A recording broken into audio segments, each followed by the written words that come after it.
Whew, I should be excited right now. I get to talk about Pokemon for Nintendo Switch. We actually have a news update on one of my most anticipated Switch titles. But before I get to that, I want to give a shout out to Greg Miller from Kinda Funny Games, formerly from IGN. I'm going to put a link down to a video below to a panel he did talking about battling cancer.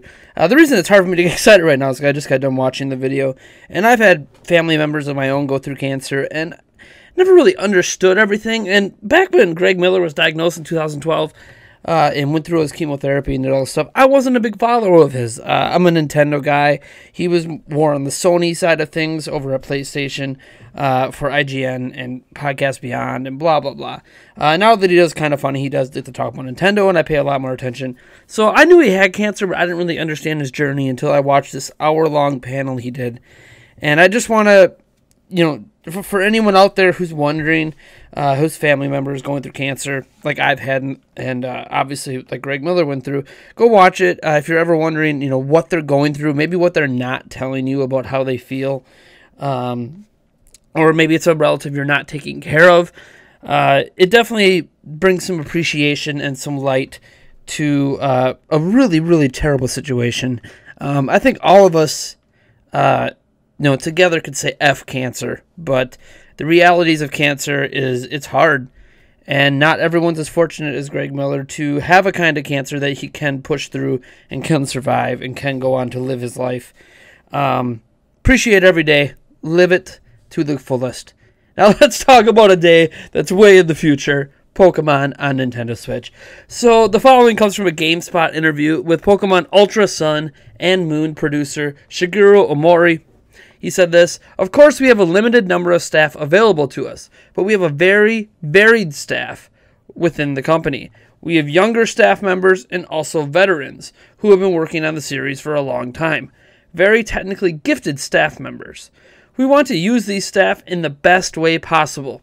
For example, this time with Ultra Sun and Ultra Moon, we can treat it mainly as a project for our younger staff to work on, grow, and develop their skills, while perhaps the more veteran, established members of the company can work on the upcoming Switch project.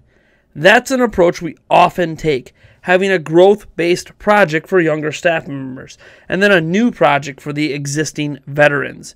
Using this project's management style ensures all of our projects have a positive effect on one another as they go." So there you have it. This is really interesting to me because it shows a clear growth strategy within Game Freak. Now, they have gone on to expand their team over the years and continue to do so, and probably, as long as Pokemon keeps growing and keeps being this massive thing, they're going to continue to expand their staff.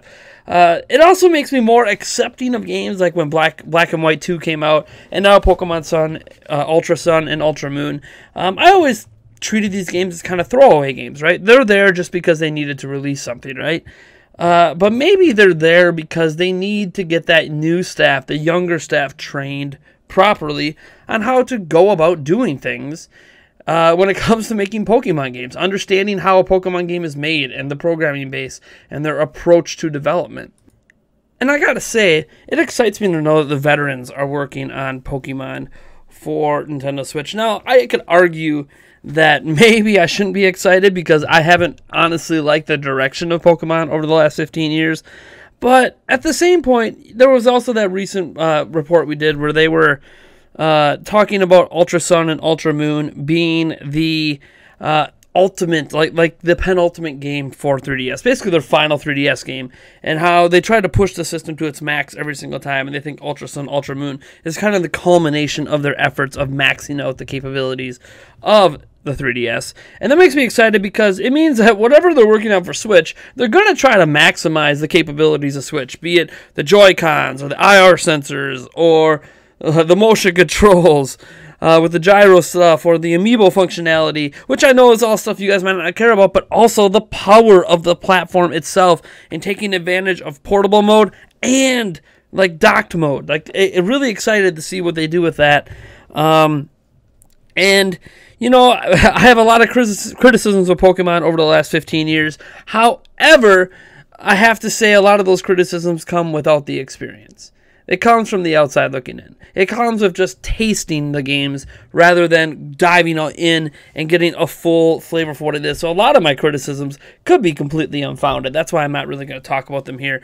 I just want to talk about how excited I am for Pokemon Switch, how excited I am that it's the veterans working on it, the people who have probably been there this whole time making Pokemon games, and what their vision is going to be for what this game can become. Now, it seems counterintuitive because at Nintendo, I'm actually excited about what a lot of the younger members of Nintendo's development teams are doing. Like Breath of the Wild was a culmination of a lot of ideas from the younger staff.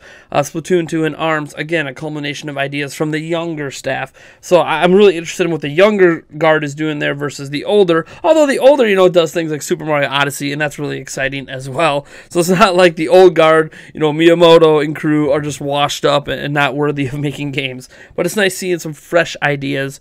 And maybe that's why some people seem so excited about Ultra Sun and Ultra Moon, because those that are excited for it, I'm not one of them, but the people that are have been noticing some fresh ideas and some fresh concepts in there that hopefully they'll be able to bring on over to Pokemon on Switch, because obviously the younger crew that worked on that's going to be transplanted over to Pokemon Switch, because it's going to be a big project and they're going to need all the staff they possibly can get on it once Ultra Sun and Ultra Moon comes out. But I really want to know what you guys think about this in the comments below. Do you think that they are doing the right thing here? Do you think they are correct to bring the younger staff up on like an easier to make game where a lot of the work for the engine and the assets are already done and they can focus more on the ideas and the creation of putting it all together into a cohesive game that feels fresh?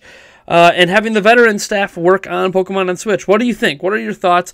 In addition to that, I'm going to put a link to a thread about this video in the description and in the comments as well for us to continue this discussion past today. And in fact, it's going to be a general discussion about Pokemon on Switch, and any video we have talking about Pokemon on Switch or any news that we find on it, we're going to put in that thread and we're going to talk about it, because Pokemon on Switch is all the hype, and I really want to push you guys over to our forums so we can have a continual conversation, not just here spread out through several videos without the full context of all of the information. Anyways, folks, I am Nathaniel Rumpelgents from Nintendo Prime, and if you like this video, you know what to do, and if you dislike the video, hit that dislike button. There's still time to enter our Super Mario Odyssey giveaway. There's a link to that as well down in the description below. We're giving away that, I believe, in 2 days. Maybe it's 3 days. I can't remember off the top of my head. Depends on when this video goes live. Anyways, folks, I will just catch you in the next one.